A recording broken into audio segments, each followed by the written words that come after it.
The International Association for Near-Death Studies presents NDE Radio, a weekly exploration of near-death experiences and similar encounters with the other side. Now, here's your host, Lee Witting. Welcome to NDE Radio, brought to you by IANDS, the International Association for Near-Death Studies. I'm your host, Lee Witting. As IANDS member listeners know, one benefit of IANDS membership is the monthly cases of NDE experiences which are emailed to the members, I should say.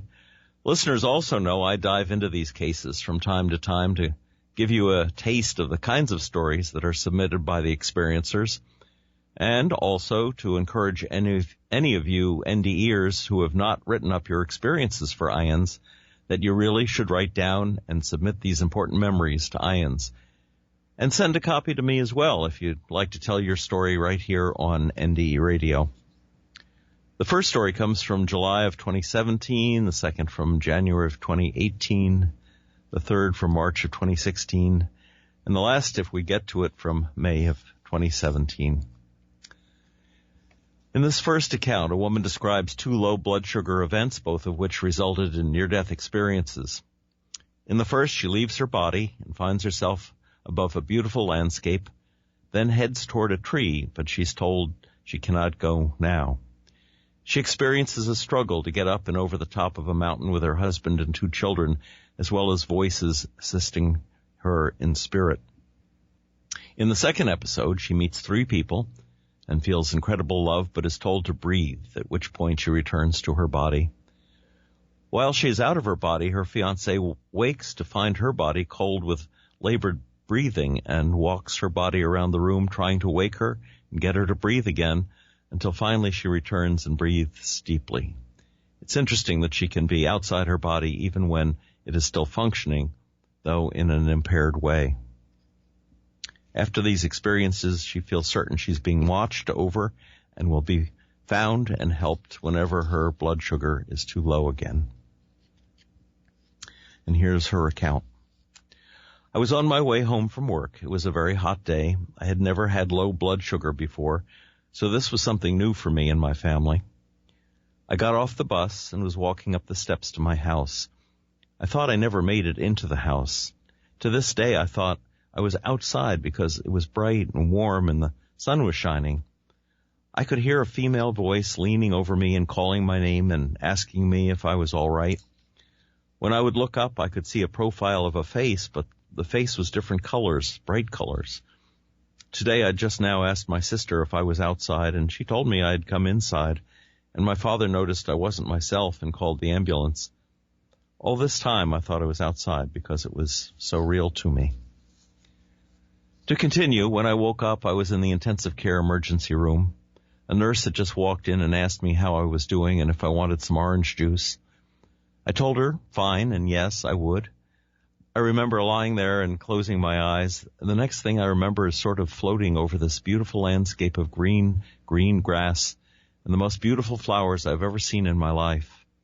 The feeling around me was the most loving feeling, and the sun was shining so bright, but it was not hot. It was warm, just right, and I could see in the distance a large tree, and I remember I had to go toward it. As I was floating towards the tree, I could hear a voice say, "You can't go now." I stopped and looked around, but I don't remember seeing anyone, but I felt someone. I remember saying, but not speaking, "I don't want to leave." I could hear the voice in my head saying, "Not now, your children need you. Look up." I looked up and I could see my two children and my husband reaching over a mountain trying to grab my hand. It seemed like I was at the bottom of this steep cliff. The voice told me to go, but don't let the hands touch me. At that moment, I began to rise up the side of the cliff. I then noticed hands started to reach out of the cliff just as I was almost at the top. I could see my family reaching for me, and all of a sudden I felt as though I was pushed up and over, and I woke up. At the moment I woke up, the nurse was walking back into my room with my juice. At first I didn't realize what had happened, and I couldn't believe what had just happened. But I know it happened. I believed what happened. I felt it. After this, I wasn't afraid of death. I didn't tell anyone what happened to me. I was afraid no one would believe me. It wasn't until I heard a little girl on a talk show talking about her near-death experience and what she saw. I told myself, if this child could see similar details to what I saw, then I was not alone. I then told my father what had happened to me that day. He then told me my mother, who had passed when I was 12 years old, had seen green grass and flowers, and he said she had told him about the same feelings, the warmth, the brightness, the love. He said she had told him this before she died. Now, this is not the only time I've had a near-death experience. I had another one in 1998. I had another hypoglycemic experience, and this time I was with my fiancé at the house. He told me we were sleeping. He turned over and put his arm over me, and I was cold. He woke up and said I was not breathing right. He said he got me up and started walking with me and calling my name. He said all of a sudden I stopped breathing, and he kept yelling for me to breathe, but I wouldn't. He said after a while I just all of a sudden took a deep breath and started to breathe. After that, he called the ambulance. During all of this, I remember lying on the bed, and all of a sudden I was in this very bright place full of warmth and love. I was not alone. I could feel someone on both sides of me, and we were approaching this person with 2 other people on each side of them. I felt as though this person was both male and female. As I got closer, I could see white. The people on the sides were of great importance to the person in the middle, and there was love. The person in the middle had on a bright white robe, and I remember seeing gold ropes hanging from the waist of this person, but I could never see a face. As I approached and stood in front of this person, I felt incredible love. I did not want to leave, but I could hear this person say, "Breathe." Just as this was said to me, I took a deep breath and woke up. After this experience, I've been less stressed about the future. I just live one day at a time. I've become more spiritual and more open with my daughters, too. After this, anytime I've gotten sick, I know that I'm not alone. That some kind of way, someone will know that I'm sick. Sometimes my daughter will hear someone or be wakened by someone, or my fiancé will get the urge to call me at the moment I'm sick and will be able to call my daughter or the ambulance to help me. Sometimes my oldest daughter, who doesn't live here, calls and says she just had a feeling I was sick, or she dreamed about me getting sick. So I know I'm never alone. I know I have angels and my mother watching over me.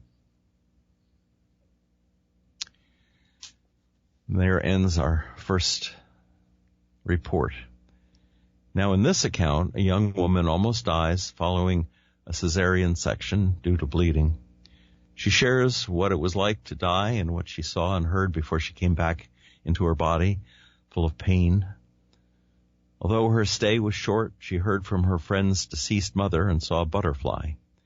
She recognized the mother only from her voice, since she looked like a big ball of light.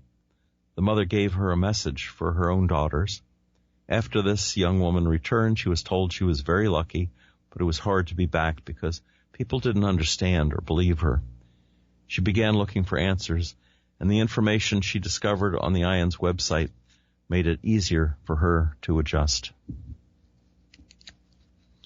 February 8th, 2017, I was admitted to a hospital in Detroit for a subchorionic hematoma, SCH, which is a blood clot attached to the placenta. I was 24 weeks pregnant during my 4th pregnancy and was in preterm labor due to the SCH. It can be life-threatening and for both mother and baby if they don't catch the bleeding and stop it during birth. I was in labor and delivery maternity floor for almost a month to be monitored and on complete bed rest until the baby arrived. I was in full labor every day until my delivery on March 7th via emergency C-section. My SCH burst, and I was losing amniotic fluid, so my daughter would have to be born early, 29 weeks along. I was taken to the operating room and given a spinal. Then they started to deliver my daughter. She arrived with a big cry and was whisked away quickly to the NICU. She survived and is doing well. And this is where it goes bad. I had massive bleeding, and the placenta shredded and tore my uterine wall. I remember 2 nurses counting sponges and repeating the number back and forth. I remember another nurse telling me to breathe and asking if I was okay. I remember looking over at my husband and thinking, this is taking forever. Why is this taking so long? At this point, I lost track of the sponge count after being over 50. I heard the nurse tell my husband that he should come wait in the waiting room and head up to see our daughter since it would be a while. He resisted a bit, but held my hand, and we both said, I love you. And as he walked out the door, I thought to myself, why does this feel like the last time I will ever say those words to him? As the door shut and he walked out, I began to feel my breathing slow down. I told myself to keep breathing, concentrate on the nurse's voice. I began to feel like I was fading away. I could hear my heart in my ears. I started to feel lightheaded, but still conscious to everything around me. And then silence. No heartbeat, just a loud buzz like the heart monitor sound when it goes flat. I looked all around and saw below that it was me on that table. I saw them doing what the doctor called a whip stitch, and she was moving quickly as nurses were shoving more sponges at the doctor connected to long metal instruments. I remember feeling pulled away, but hearing the nurse say, stay with me, hon. You're okay, hon. Are you okay? And then white light hit me so hard on my face. A warmth I have never felt, like a big fuzzy blanket of heat. I remember feeling immense love all around me, pure love. I can't even describe this light and love. I basked in this warmth and love for what seemed like forever. I couldn't get enough of it. Then a single butterfly flew into the light. Just one. Then a voice from the warm light said, I know it is beautiful here, but you can't stay. I know you want to, but you can't. I recognized the voice as my best friend's mom, who passed away in October 2015. I was there by her side when she passed and asked her to put in a good word for us to have a daughter. In parentheses, she writes, we did. She was talking to me, and the words were just coming from this big ball of light.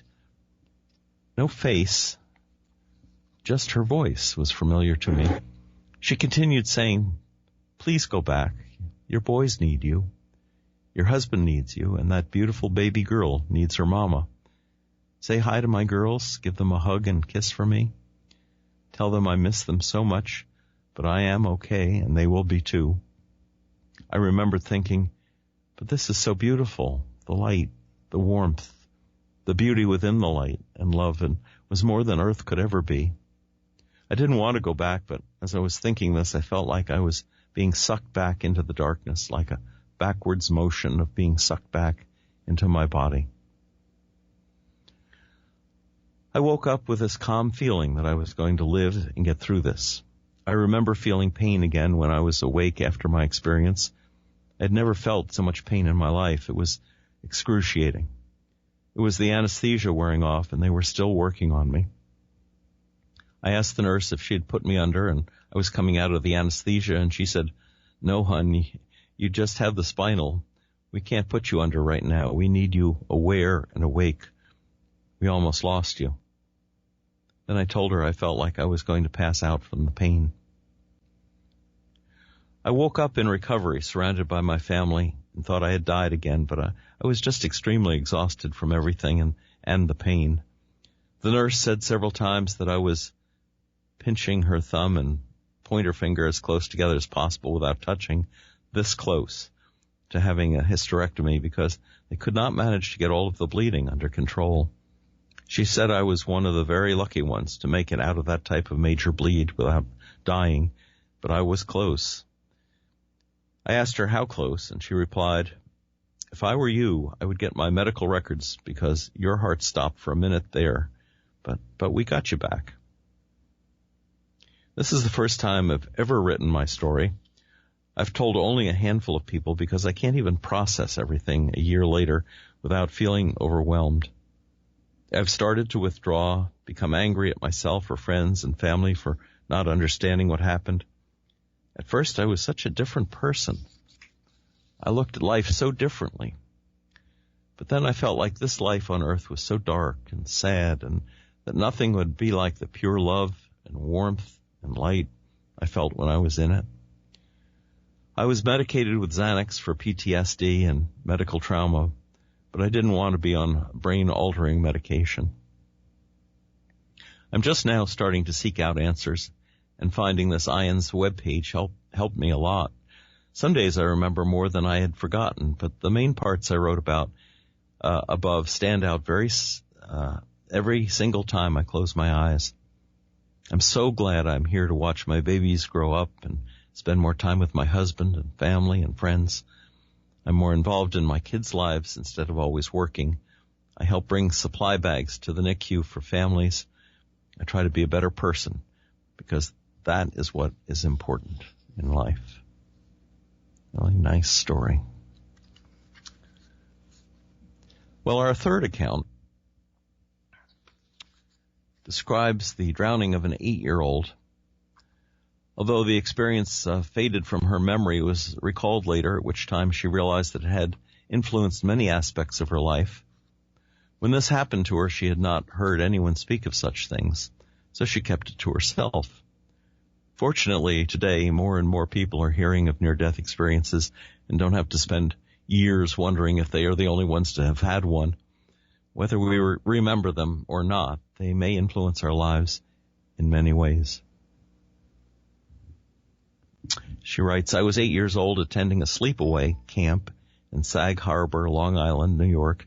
This was in 1986. We were at the public beach, and there was a strong riptide. A wave knocked me down, and before I could get up, another wave dragged me into the ocean. It felt as though the ocean gripped me by the ankles and thrashed me on the ocean floor. It got to the point where I needed to take a breath, but couldn't reach the surface for fresh air. Having played Who Could Hold Your Breath the Longest in the tub with my older brother, I was familiar with my threshold for going breathless. It was only a few moments of agonizing for my next breath when all sensations in my body ceased. This is where it becomes difficult to describe because I entered a realm beyond the matrix of time and space, a realm so unearthly that our conjured language is inept to describe it.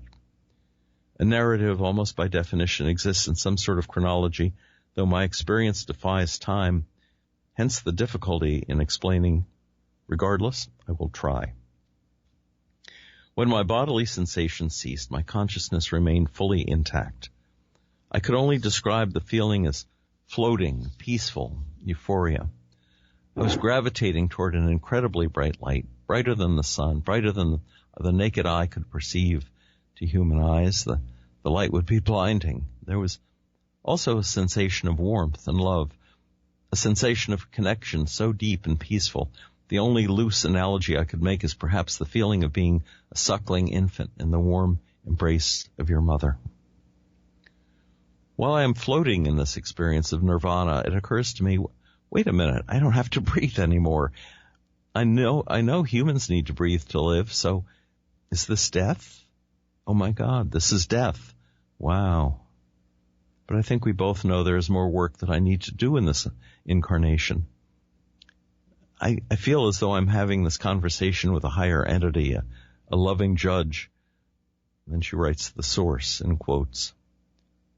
Yes, there's more for me to experience, more work to do. No, I don't want to die now. Though I made this decision, I also knew at the same time that I was completely at the mercy of this greater entity as to which way my fate would lie. As I was coming to the conclusion that I wanted to go back, the bright light seamlessly transitions to having a lot of bluish-green movement as it turns into the sunlight streaming through the ocean water. I was rising to the surface, and my consciousness broke. The next thing I know, I'm on the beach. The ocean spit me back out, several hundred feet from where I was on the shore when I got dragged in. Strangely, I was already resuscitated. I was not rescued by anyone. My face was stinging badly from being dragged on the sandy ocean floor. I walked back to the group, and the first person I recognized halfway through the walk, I asked if my face was scratched up. She replied no, said nothing more, and then it occurred to me no one had even noticed what had happened. This lack of validation was a very hard pill to swallow. I just had the most intense experience of my life, and I didn't have anyone to help corroborate the experience. And since it was of such an otherworldly nature and something I hadn't heard anyone speak of, I did not feel safe sharing my experience with anyone. I went back to my towel and hadn't told a soul for many years. Almost 10 years later, while under the influence of psychedelic mushrooms, I recalled my near-death experience, for which I had only recently discovered the name, and that there were others who had had similar experiences, and realized the tremendous impact it had on my life, my sense of spirituality, my interest in exploring different states of consciousness, my reverence for nature, my passion for environmental and social justice, just about everything. It felt as though it completely marked the trajectory of my life. And I particularly like this story myself because it very closely parallels my own NDE when I was the same age. All right, our final story. Hope we get through it. This account is a near-death-like experience since the person was not in a life-threatening situation at the time it occurred, although their body was cold when they returned to it. The characteristics of the light here are consistent with many NDE reports. This account includes an interesting point about the light always being there, whether we notice it or not. Let me correct that. This account includes an interesting point about the light always being here, whether we notice it or not. The whole experience seems to have taken place without leaving the earth plane, and the barrier beyond which one could not return was simply the donning of a sash. This account speaks of multiple lifetimes and their purpose. Finally, it seems to refer to our immortal souls as having free will. And the experiencer writes, I was asleep alone in a condo in Hawaii. I heard my name being softly but urgently called over and over. Half asleep, I turned over to see what was going on, and there, just above the bedroom dresser, was the light. It was incredibly bright, but at the same time, impossibly tiny, as if it was shining from light years away, or peeking through from another dimension. My soul instantly recognized it, and in a burst of pure ecstasy, leaped out of my body and into it. The light was all hidden knowledge revealed, all hurt healed, all longings granted, and an endless reservoir of love, patience, humor, tenderness, power, and understanding. It pulled away from me, and then led me through the walls of the condo into the garden, which transformed into a glorious temple. I understood then that a temple was what it had been all this time, only I hadn't been able to see it. I was also made aware that the light is all around us, all the time, but like the 15 pounds per square body inch of pressure that the atmosphere exerts upon us at sea level, its presence is so common and so constant we can't see it anymore. It hides in plain sight. There were people in the garden's temple. I couldn't say how many, more than 2, but less than 40 is the best estimate I can give. They told me how much they had missed me and led me to a spring of clear water flowing through the center of the temple. They bathed me in this water and dressed me in the same flowing all-color garments that they wore, except for a sash around the waist. They explained that if I put on the sash, I could not return, and I must return. There were things I must do, but first there were things I needed to remember.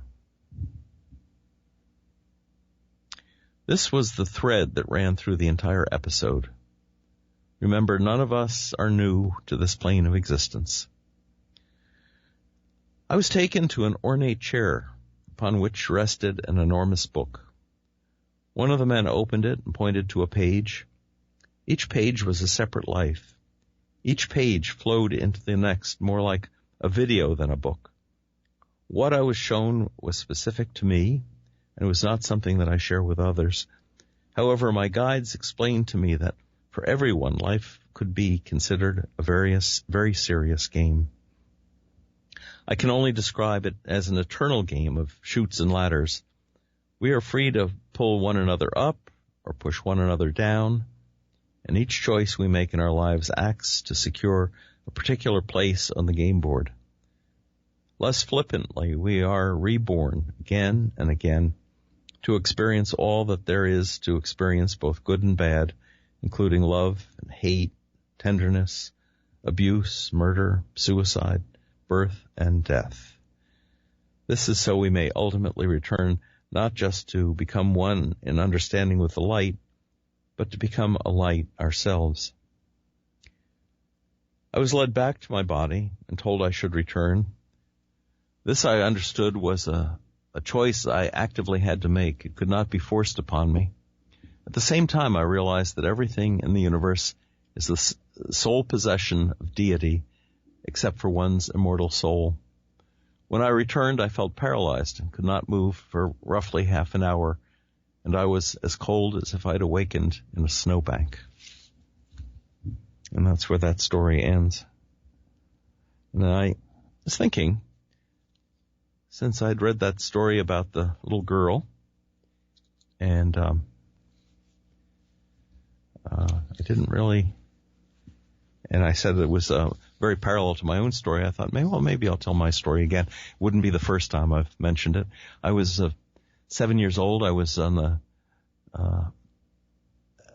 at our family cottage, which is on a little island on a little lake in New Jersey, and I waded out too far. At that age, I should have known how to swim, but I certainly didn't. And when the gradual slope suddenly fell off, I was under water and going down. I came up once and I screamed. My mother had just gone into the cottage, but fortunately she heard me. And then when I screamed, all the air was out of my lungs and I was sinking down. But suddenly, I found myself up in a birch tree, watching as my mother came running out of the cottage, ran down to the shore. She knew approximately where I'd been, and she dove in, and she found me, and dragged me out. I'm watching all of this from up in the birch tree, and she threw me face down over a log and more or less invented CPR, because as she was pressing on my back, she told me later, trying to get the water out of my lungs, the